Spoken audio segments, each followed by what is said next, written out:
I have got an awesome opening to show you. It breaks pretty much every principle of chess I know. It's called the Pterodactyl defense, and it starts with taking this knight with your fianchettoed bishop, which is just ridiculous, but it gets worse from there. I think you'll really enjoy this one. None of your opponents will see it coming if you try it, and it scores really well. If you're a beginner and intermediate, black is normally better. And we'll learn through watching a game of Hikaru, where in some lines he has up to a 92% win rate with this opening. I've also got some exciting news for the website I've been working on, but I'll talk more about that later in the video. So let's rewind to see how we get into this position. So it's a response to d4 from white. We're going to play g6, breaking principle number 1, which is normally you want to control the center in chess, particularly with your pawns.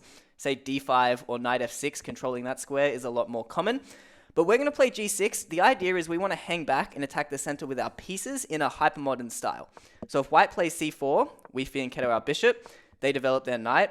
And now we play c5, which is a pawn sacrifice. Again, just not really breaking the principles of chess, but it's weird. It's definitely weird, but white definitely shouldn't take here. This would make their matters even worse once you see the key idea behind this opening.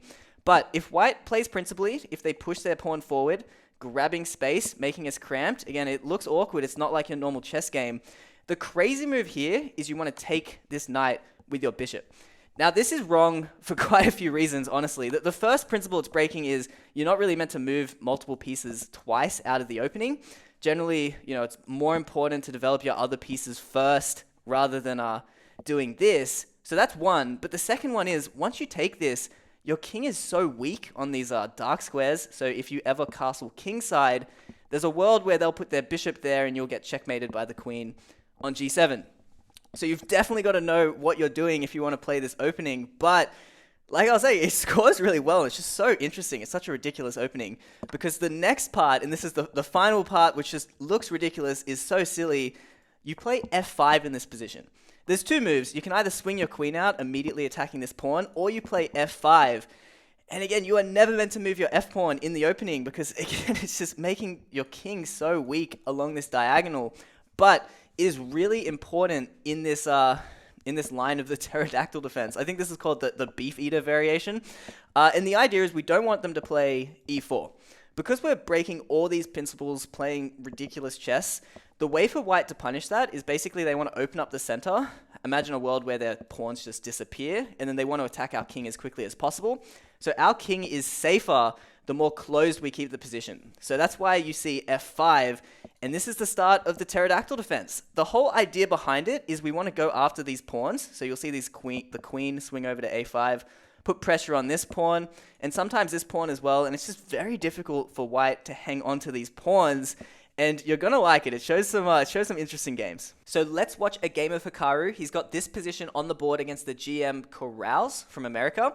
And we'll see how he executes the middle game plans. He's really impressive. I was scrolling through the games in this position, and he wins so many in like 20, 30 moves. So it shows just how dangerous this opening can be. White's just going to develop their knight. Hikaru swings the queen out, like we were talking about. These two moves are really the key ones to remember, and to remember you are going after these pawns that are really difficult for white to defend. So white starts defending by bringing the queen up, defending both the weaknesses.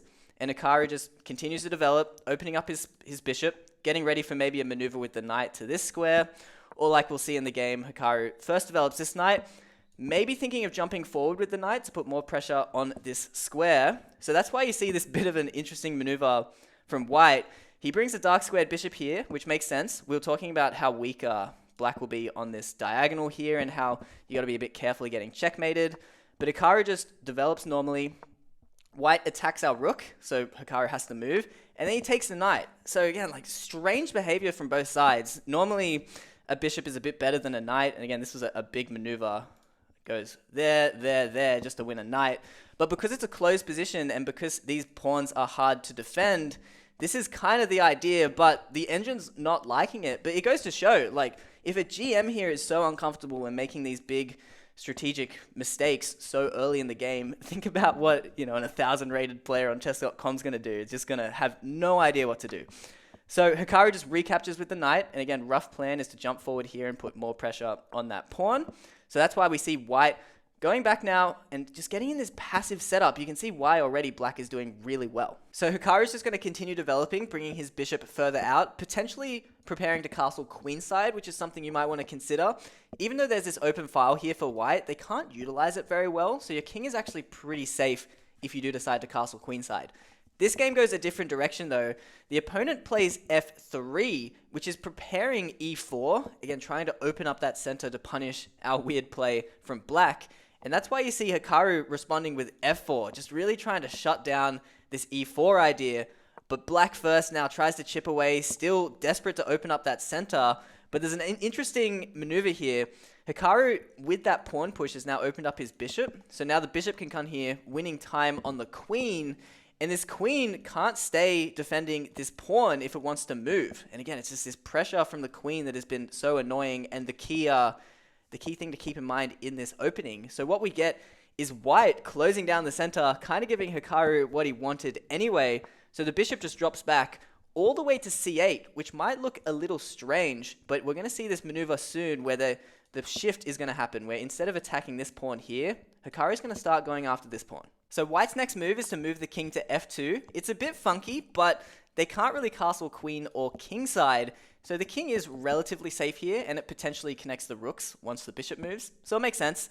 And what Hikaru does is he drops his knight back. Now this is all because we were mentioning this is a massive weakness for white as well. Tough to respond to, and if this knight can get here, it will just be a beautiful outpost. And because the center is closed, because there's all these pawns and they can't advance very easily, that's why Hikaru can make these kind of slow moves to generate the pressure on a different side of the board.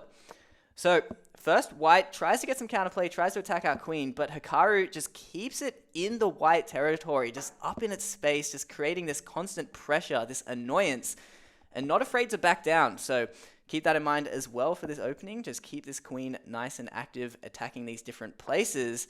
White drops their queen back, attacking this pawn, so Hikaru just calmly defends it. And then white tries to reroute this knight, get it back into the game another way, but this allows Hikaru to jump in. Now starting to put some more pressure on this pawn. Our opponent develops, and now here comes b6 with the idea to bring the bishop out to a6, and that pressure is going to seriously build on this pawn here. Before we finish the match, I want to quickly talk about the website I've been working on, chessblueprints.com. You can see it's an app to improve your chess skills. It's really early on at the moment. I'll be working on this a lot more, but you can see it's got puzzles in it. This is a position just from the match we've been watching, and you have some multiple choice with the arrows. Either take the bishop with your knight or move the pawn. We know from the match you're moving the pawn forward, and you can see there's some detailed explanations to help you learn. You know that b6 is the right move because this bishop is just terrible. You don't want to trade it for this amazing knight. And our plan is to increase the pressure on that pawn. So I'd love for you to check out the website. Let me know what you think, and let me know if there's any features in the app you'd like me to add so that you can help improve your chess. So jumping back to the match, we have white developing their knight again, connecting these rooks once again. And here's that bishop a6 move from Hikaru, eyeing up this pawn. White just has to let it go, but you're going to see Hikaru actually doesn't take the pawn. He's just going to wait. He plays h6, preparing to open up the king side once that's ready. And you'll see maybe this is why Hikaru is deciding not to take straight away, because his queen actually almost gets trapped. First the queen gets attacked, goes back, then they play a4. You can see this queen is not in the best spot, and then rook b5 here could potentially trap the queen if this bishop wasn't keeping an eye on it. So the fact still remains though that this pawn is a complete goner. Hikaru is just chilling, just opening up that king side, getting ready to attack over there when he's ready. White continues to develop their pieces, but here comes the kingside attack as well. And now finally that this queen has moved over, here's the time where Hikaru strikes. He takes that bishop, and the reason is when the bishop recaptures here, it's now a fork on the rook and the knight. So before it was just a pawn, but Hikaru was patient, and now he's going to be winning a piece out of this exchange. But even still, look, he's got a free exchange here ready to go, but he just stays patient, moves his queen back. He's looking for that full piece to win. And white tries to hang on, tries to save it. Hikaru still does not want to give that, take that rook, decides to throw in the check. The king is forced back to the back rank. And now Hikaru takes with the queen, now threatening to take this rook outright. So white just decides to sacrifice it, decides maybe there is a small chance, a slim hope that maybe there's some checkmating threats down this file. So white's going to go for it. The problem with this approach, though, is this is just one lonely queen. There's only so much she can do by herself. They need more pieces. They need this pawn maybe forward. They need the rook involved, maybe the knight to jump forward, but there's just none of that happening. And Hikaru also presses the issue, immediately offers a queen trade. White obviously declines. Hikaru starts to run away with his king, maybe trying to avoid a perpetual, but also now connecting these rooks. And now this is White's chance. They push their pawn, maybe opening the center, allowing the rook to get involved, maybe pushing forward to anchor the queen for potential checkmates. But Hikaru's just chill, just slides his rook over. White throws in the check. Hikaru retreats to e7. And the worst part is this white queen can't escape. There's nowhere she can go where she won't get either traded for one of these pieces. So in this spot, White simply resigned. So that's the Pterodactyl opening. Definitely give this a try and let me know in the comments if it worked out for you. Other than that, check out the website. I'd love to hear your thoughts. Or if you're just chilling, want to watch something else, there should be a video above me. YouTube thinks you'll enjoy it, so hopefully they're right. Other than that, thanks for watching, and I'll see you in the next video.